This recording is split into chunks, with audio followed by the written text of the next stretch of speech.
Pope Francis will travel for 5 days through 3 countries into the heart of Africa: Kenya, Uganda, and the Central African Republic.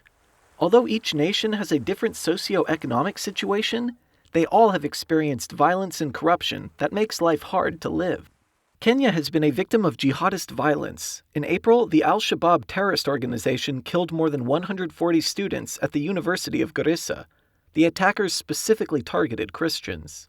The situation is mainly out there where the leaders are not. Because the leaders, they understand one another. At least that is what the Muslim leaders make us, to know or to understand that they are working together with us, they are living together with us in a good way. Kenya has enacted an ambitious security plan for the Pope's visit, using 10,000 police and another 10,000 members of the National Youth Service. Thursday's Mass on University of Nairobi's campus will likely be attended by 1.5 million pilgrims. The Pope will also visit Uganda, which ranks 26th in the ranking of corrupt countries. There, political corruption has led to serious poverty and underdevelopment in education and health.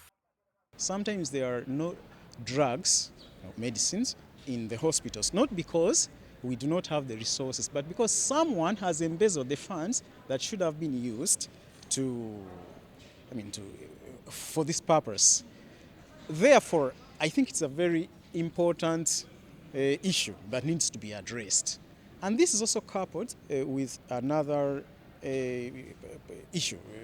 There is political ambition that some Ugandans want to acquire political power and to retain it at all costs. Although Uganda is less threatened by terrorism than Kenya, the government has sent 10,000 soldiers to ensure everyone's safety. The Pope's final stop in the Central African Republic is even more delicate. With a shaky provisional government and a civil war waging for 3 years between the Seleka and the Anti-Balaka, the Pope's visit will bring a glimmer of hope for the third poorest country in the world. The Pope will find a people affected by everything on a daily basis, a people that is facing great difficulty because they have lost their means, their energy, their potential.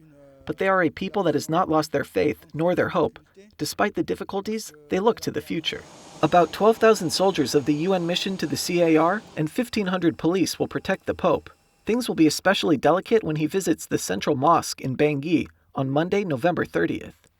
The trip will have deep interreligious undertones. 33% of Kenya's 44 million inhabitants are Catholic. In Uganda, almost half of the 32 million are. And in the Central African Republic, 38% of about 5 million people belong to the Universal Church.